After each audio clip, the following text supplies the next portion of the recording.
नमस्ते बच्चों, कक्षा 9 विषय गणित और प्रश्नावली अपनी चल रही 8.1। इसके 7 तक के क्वेश्चन है अपने जो 3 भागों में उसको हल कर चुकी हैं और चौथा भाग अपने शुरू कर रही हैं। तो देखो 8वां क्वेश्चन क्या दे रखा है कि ABCD एक आयत है जिसमें विकर्ण AC दोनों कोनों A और C को समद्विभाजित करता है।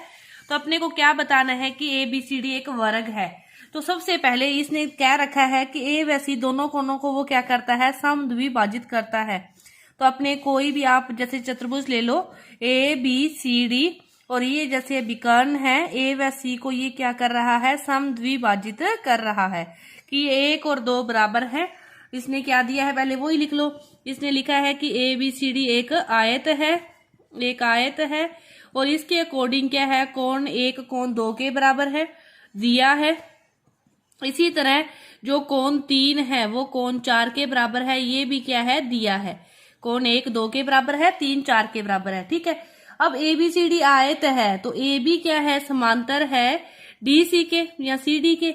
तो उसके अकॉर्डिंग देखें तो कोण 2 बराबर होगा कोण 3 के, जेड आकृति बन रही है, और कोण 1 बराबर होगा कोण 4 के, क्योंकि ये दोनों कौन से कोण है, एकांतर कोण है। ये कौन से कोण है, एकांतर कोण है।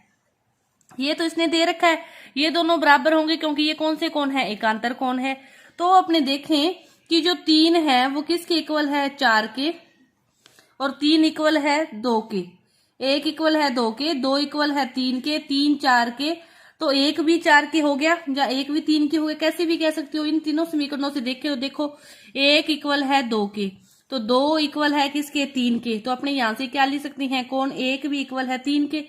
अब कोण 1 इसके सामने वाली भुजा कौन सी है, 1 के, CD, और कोण 3 के सामने वाली भुजा कौन सी है, AB। CD भी किसके बराबर होगी, AB के, CD AB के बराबर होगी इस अकॉर्डिंग। तो इसी प्रकार अपने देखेंगे यदि इसके साथ अपने ये त्रिभुज ले लेंगे तो CD किसके बराबर हो जाएगी, BC के, CD बराबर हो जाएगी BC के। तो फिर CD वैसे किसके बराबर है, AB के, क्योंकि ये क्या है, आयत है।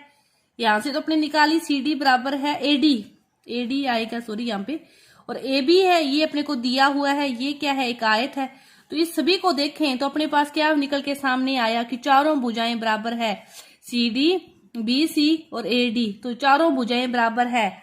फिर अपने पास ये फिर क्या हो गया, वर्ग हो गया, क्योंकि आयत का भी तो प्रत्येक कोण 90 डिग्री होता है, बस भुजाओं का ही था अपने को प्रूव करना। चारों भुजाएं बराबर है तो यह एक क्या है, वर्ग है, यह एक क्या है, वर्ग है। अपने को ये सिद्ध करना था। अब देखो विकर्ण BD दोनों कोणों B व D दोनों को क्या करता है, समद्विभाजित करता है। अब ये काम तो अपना हो गया। अब अपने को क्या बताना है कि जो B और D है ये क्या करता है, दोनों कोणों को भी समद्विभाजित करता है। AC करता है, ये तो अपने को दिया था। देखो ये अपने पास चतुर्भुज है ABCD ये वाला, तो ये भी क्या कह रहा है कि दोनों कोणों को क्या करता है, समद्विभाजित करता है। तो यहाँ पे ले लो 5 6, जैसे 1 2 3 4 लिए थे तो 5 6 7 8 ले लो। अब देखो 5 और 6 इक्वल और 7 और 8 इक्वल निकालनी है, वो अपने को नहीं पता है या नहीं है, लेकिन ये भी तो फिर जेड आकृति बन रही है ना, एकांतर कोण तो होंगे ही ना, 5 और 8 और 6 और 7, तो कि 5 बराबर है 8 के और 6 बराबर है 7 के, क्योंकि ये कौन से कोण है, एकांतर कोण है। ये कौन से कोण है, एकांतर कोण है। अब त्रिभुज वही बात ADB में क्या है कि AB बराबर है AD के, ये अपने निकाल चुके हैं। AB बराबर है AD के, ये अपने यहां से निकाल चुके हैं, पहले प्रूव कर चुके हैं। इसको समीकरण देख के आप लिख सकते हो। तो AB के सामने कोण कौन सा है, कोण 7, AD के सामने कोण कौन सा है, कोण 5, कोण 5 इक्वल है 7 के, 7 इक्वल है 6 के। तो देखो कोण 5 कोण 7 और कोण 6, तो कोण 5 और कोण 6 क्या होंगे, बराबर होंगे। इसी तरह ये यहाँ पे कोण 8 भी आ जाएगा, क्योंकि कोण 5 8 के इक्वल है, तो कोण 7 और कोण 8 भी क्या हो जाएंगे, इक्वल हो जाएंगे। तो फिर ये इसको भी क्या कर रहा है, समद्विभाजित कर रहा है। पहले उसको एकांतर कोण ले लिए, समद्विभाजित दे रखा था उसको लेके, और फिर भुजाएं बराबर ले आए, फिर भुजाएं बराबर थी वहां से कोण बराबर ले आए। देखो एक स्टेप से दूसरा, दूसरे से फिर पहला, वापिस उसी क्रम में चलना है। कोई भी ज्यादा लंबा चौड़ा काम ये आपका नहीं है। इसके बाद देखो 9वां क्वेश्चन क्या दे रखा है। 9वां क्वेश्चन आपको कि समांतर चतुर्भुज ABCD के विकर्ण VD पर 2 बिंदु PQ इस प्रकार है। आप क्या करो, पहले समांतर चतुर्भुज अपने बनाते हैं। ये अपने बना लिया समांतर चतुर्भुज, कैसे भी ले लो, ABCD, ठीक है। फिर BD विकर्ण पर कह रहा है ना, तो BD पहले विकर्ण खींच लो। इस पर कोई भी दो बिंदु है P और Q, कि P और Q क्या है, इस पर दो बिंदु हैं। इस प्रकार है कि DP बराबर BQ, DP बराबर है BQ के, अब कैसे भी ले लो, अपने ले लिए, ठीक है। दर्शाइए कि त्रिभुज APD, त्रिभुज APD, इसको त्रिभुज को बनाना है तो इसको इससे मिलाना पड़ेगा। CQB, तो C को भी फिर Q से मिलाना पड़ेगा, फिर ये त्रिभुज बनेगा ना CQB। तो अब इसको अपने यहां से भी डैश डैश करते मिला दो, तो इसको भी डैश डैश करके मिला दो एक बार, ठीक है, मिला दिया। ये दर्शाना है कि सर्वांग सम है, इसी को सिद्ध करना है। तो पहले जो सिद्ध करना है वही त्रिभुज ले लो। त्रिभुज ले लिए APD और त्रिभुज ले लिया CQB। इसमें क्या है, अपने को क्या दे रखा है, समांतर चतुर्भुज दे रखा है। और समांतर चतुर्भुज के साथ साथ इसने एक बात कह रखी है कि DP बराबर है BQ के। ये तो अपने को दिया है ना, पहले वही लिख दो, DP बराबर है BQ के, ये अपने को क्या है, दिया है।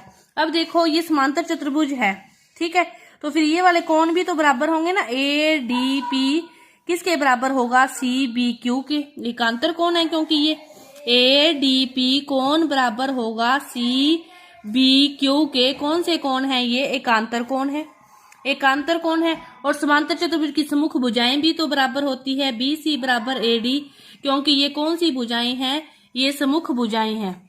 तो एक कोण और दो भुजाएं होगी, तो SAS नियम से त्रिभुज APD क्या हो गया, सर्वांग सम हो गया त्रिभुज CQB की। ये अपना पहला क्वेश्चन, पहला था, पहला हो गया। अब देखो दूसरा क्या पूछा इसने, AP बराबर CQ, AP बराबर CQ।